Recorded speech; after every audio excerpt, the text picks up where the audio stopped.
If you want to sound natural when you're speaking in English, really the first thing to avoid is following the spelling as a guide.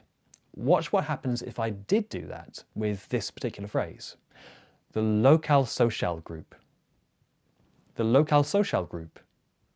Now, doing this really not only sounds incorrect, but also it throws off my rhythm of speech, at least from the context of standard Southern British English, which is my accent. It sounds different to my normal accent, right? The local social group. I wouldn't normally do that. I would normally say the local social group. So what am I changing? That's what we're going to discover today in this video. So keep watching to find out more. All right, so this is actually the second part of a series I'm doing on being selectively lazy with your speech, which is the goal. You want to sound more selectively lazy when you're speaking in English. And a big part of that, a big part of achieving that is to use a sound which we call the schwa much more often and much more consistently. Now, you may have come across the schwa before, especially if you watched the last video, but if you haven't seen the last video, whether or not you're familiar with this schwa sound, I do recommend you watch that first.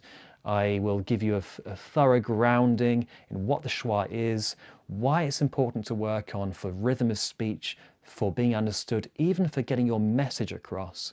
And also I give you the first of 12 patterns that I've noticed, sets of patterns really, where you can find this lazy schwa vowel sound. And today is the second of those sets of patterns. In the first video, I gave you the first one and introduced the whole topic. So if you haven't seen that, check that out first and then come back here. Okay, so hopefully now that you're kind of fully briefed on what this schwa is and why it's useful to work on, let's look at the second list. So the second list I call a useful but immoral label. A useful but immoral label. So I would not say a useful but immoral label. I would not say full, al, and l. I don't round my lips, I don't spread my lips are neutral, as we covered in the previous video, and it helps my rhythm of speech. So rather than saying a useful but immoral label, I say a useful but immoral label. Can you hear it, how it lets me, that weakening of those word endings helps me to stress the other parts of the word which are stressed, which should be stressed, which carry the meaning, which carry the expression.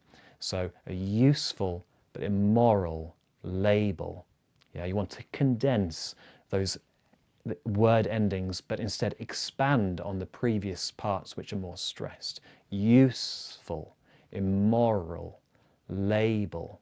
So we're looking at words with these very endings, these three endings, EL, AL, and FUL. This is a really consistent group, a really consistent set of patterns, luckily for you. I haven't found any exceptions. If you find them, please, if you find at least one, just jot it down below. I'm looking for words with more than one syllable which contain these endings. If you can find one which is not lazy like all the examples I'm going to show you here, then let me know in the comments and I can add it to my resources.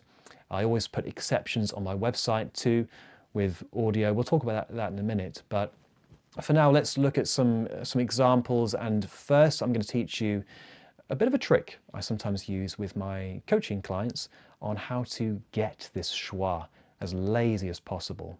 So the trick is basically this, and it's useful for these particular patterns and more like them, where you have the schwa sound surrounded by consonants. Okay, so if you have, for example, the FUL ending, you've got the F, then a schwa, then the L.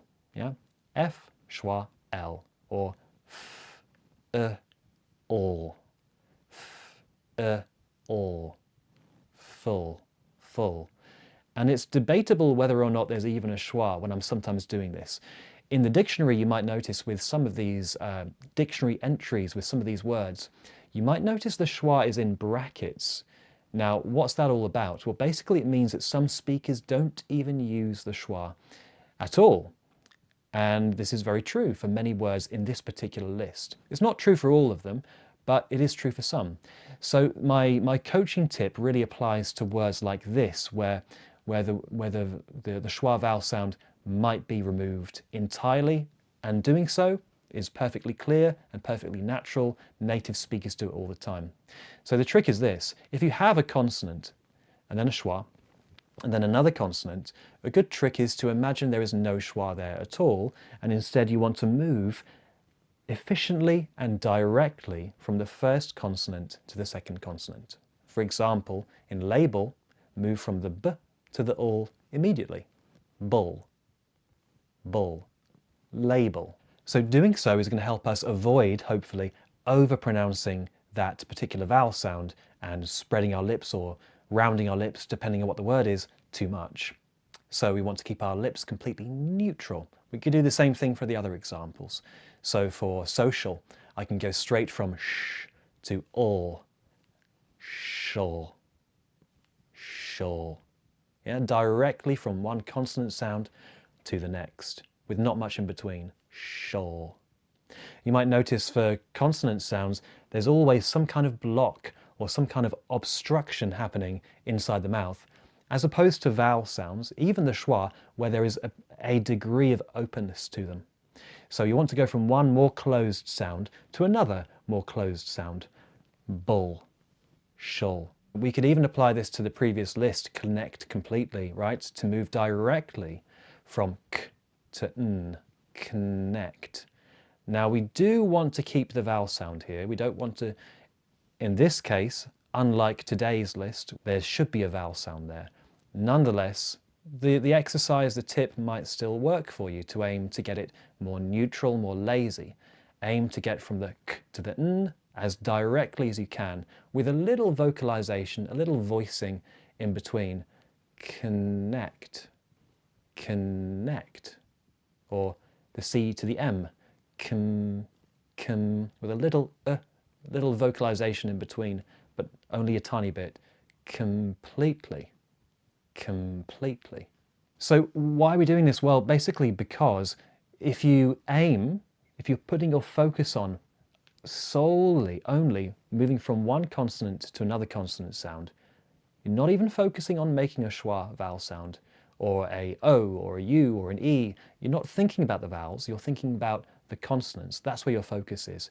You might find that your tongue just naturally passes by the schwa position without you intending to do so, just naturally. Social, shul. Yeah, my tongue on the journey from sh to ul, it might just make a schwa by itself without me focusing on it directly. Of course, like I was saying, with many of these lists, even ones surrounded by consonants, the schwa does need to be there all the time. But for this particular list, that's not really the case. So you can just really, really condense those parts of the words. And if you remove the schwa entirely, most of the time with words in this group, you'll be pretty clear and doing something which many native speakers do. Yeah. So here are some more examples of full sentences with the useful but immoral label list. And after that, I'll give you an idea of how you can get some extra help, extra resources. So here we go. Legally, surely they can't deny that the drug is lethal. It's completely immoral.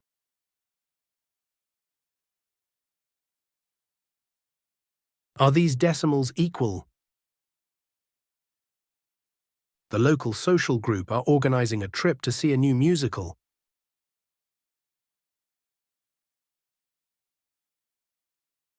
I thought it was beautiful, but the reviews were awful. So there we go. As I said, there's no exceptions to this particular list that I found, but if you found one, drop it below in the comments. I can add it to my resources on my website, which you can find if you go to accent.coach. And there you'll find audio for loads of word examples and sentence examples from today's pattern. And the other patterns, as I'm releasing them through time, they will be released on my website. And also, if you need some personal help, you can find a link to contact me directly too, if that's what you need. But otherwise, I'll see you in the next video for the next schwa pattern. Good luck, have fun with all these schwa exercises. See you in the next one.